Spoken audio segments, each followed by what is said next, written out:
Takže čo, to chtěl jsem dalšího dát. Dneska si řekneme, co vás hry můžou naučit, nebo jaké jsou hry, které vás určitě něco naučí. Není to vyloženě tier list, jenom vlastně jsem vybral 10 her, který jako znám a vím, že určitě vás něco naučí, když to budete hrát pravidelně a budete to brát samozřejmě jen jako edukační prvek. To je, počkej, hele, to je zrovna zácna. Co tady děláš, brácho? No, to je jedno. Takže, takhle. A začal bych asi úplně od spoda až po nejvýš. Říkám, že jsem to bral jako obecně. Takže Zoo Tycoon. Znáte určitě nějaký hru Zoo Tycoon, nebo Zoo Tycoon, nebo říkejte si tomu jak chcete. Podle toho, jestli umíte anglicky nebo ne.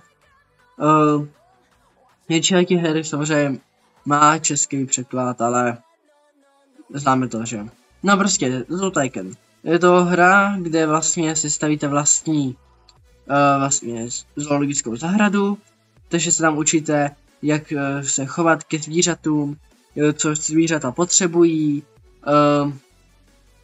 Samozřejmě se učíte i jak jako trošku pracovat s penězi, ale tak samozřejmě prostě ty zvířata potřebují nějaký komfort, ne že prostě zavřete 1000 prasat do malý, ne, to spíš člověk s krávama, že si prostě zavřou do malinkých místností, žerou nejhnusnější věci, co existují a tady ty věci. A nebo se takhle starají třeba v Africe o koně, nebo kde jsem to viděl. No, prostě vás jsem hra naučí, jak se starat o svá zvířata. Pak tu máme Train Simulator. Kdybyste chtěli video z něho, mám ho koupený, já jsem se ho koupil. Je to vlastně hra, kde řídíte vlak a prostě jezdíte po různých stanicích. Máte tam vlaky nejrůznějšího typu. Hele, vesnice. Máte tam vlaky jako třeba i Pendolino můžete tam mít, když se dokoupíte nějaký ty jejich peky a tady ty věci. Prostě je to hra, kde se naučíte řídit, jak vlastně řídit a jak funguje. Pak tu máme podobnou věc a to je Flight Simulator. Hra na podobný princip, akorát s letadlama, takže to je nebezpečnější, ale naučí vás to aspoň základy, jak řídit letadlo. Pak tu máme Universe Sandbox, hra, která byla populární hlavně v roce 2003, to už jsou 2 roky dozadu, ježišmarja. No, je to hra, kde máte vlastně svůj solar systém, neboli sluneční soustavu a různě můžete měnit vlastnosti různých planet a koukat si vlastně na simulace, jak by to mohlo, co kdyby se to opravdu stalo. Třeba hodně tohle natáčou vedry, pokud se dobře pamatuju. Takže říkám, to je hra, kde se naučíte, jak funguje vesmír a naše sluneční soustava. Takže je to takhle, no. Pamatujete si někdo ještě hru Portal a Portal 2? Tak ano, tu mám taky, protože kdo ji hrál, tak ví, že to je hra strašně na logiku, ale zároveň taky na prostorové myšlení, jakože musíte přemýšlet v vlastně určitým čase třeba, nebo tak. A taky to vytváří kreativní řešení problémů, si myslím. To je už jako jenom podle mě, ale myslím si, že spousta lidí, co to hráli, tak se mnou budou souhlasit. Můžete mi napsat svůj názor do komentářů, kdyby jste s něčím nesouhlasili, nebo naopak se chtěli něco přidat. A jo, my jdeme na další. Dál tady máme Farming Simulator, si myslím. Tak, samozřejmě, má zase hra podobná, který už jsme tu měli, a to je Train Simulator, Flight Simulator, tak tady máme Farming Simulator. Je to hra, kde tady to hrál mimochodem často třeba můj brácha. Nevím, jestli kouká stále na moje videa, ale jestli jo, tak čus, zdravím. A tady vlastně se naučíte, jak fungují zemědělské stroje, naučíte se tu, jaký nástroj je nejlepší na určitý úkol a celkově pokud chcete být farmáři, nebo chcete jít na zemědělku se učit, tak tady to je hra přímo pro vás. Tak a jdeme do top 4 a to je My Summer Car. Tady ta hra byla taky strašně populární kdysi. Vlastně šlo o to, že jste tam starali sami o sebe, jakože prostě nemusíte nějak přežívat. Ale hlavně, to strašně na té hře jsem měl nejradši, bylo to, že jste si stavěli vlastní auto a bylo to fakt jako strašně detailní. Takže se tu naučíte, jak se stavovat třeba auta, naučíte se tu, že alkohol je největší prostě hnus, který existuje, a naučíte se tu spoustu věcí. Tak. Tohle tu hru určitě všichni znáte. Červený je vždycky sus, takže ano, je to Among Us. Určitě všichni víte, co právě řeknu, a to je hra, že vás naučí, že nikomu nikdy nevěřte na 100%. Nikomu.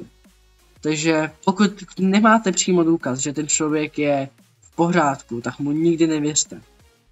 Protože tam je, vlastně já bych vysvětlil, kdo to nehrál, že si myslím, že jako všichni určitě vědí, ale kdyby se tu fakt objevil někdo třeba z novější generace a neznal by to, je to hra, kde je jeden vrah a ten vlastně, no teď vlastně už tam jsou i role, takže je tam shapeshifter a klasický imposter, a shapeshifter dělá to, že se akorát mění barvy a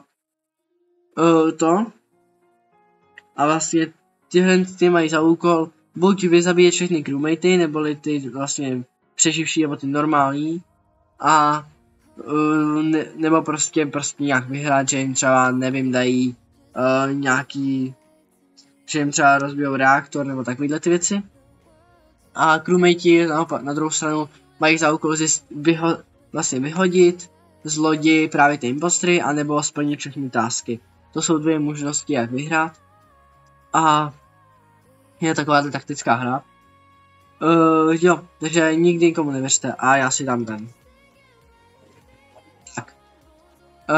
Dál tu máme hru, která vlastně vás naučí téměř všechno, protože v té hře je vlastně všechno, a to je Roblox. Všichni určitě budou říkat, že Roblox je blbost, já to vím, ale co se týče toho, co vás to může naučit, tak je to strašně mnoho, protože tam je taky vlastně taková prostě Among Us zvyše, že prostě hele bábečku, no, vlastně může vás naučit všechno, protože tam je spoustu her, které vlastně jsou na právě tady ty věci, a prostě, ale hlavně si myslím, že jelikož je to onlineovka, tak vás naučí týmovou práci třeba. Ale na určitě první, co mě napadlo a co určitě vás všechny napadlo, je, že vás nejvíc naučí jaká hra, ta, ve které momentálně jsme, neboli Minecraft.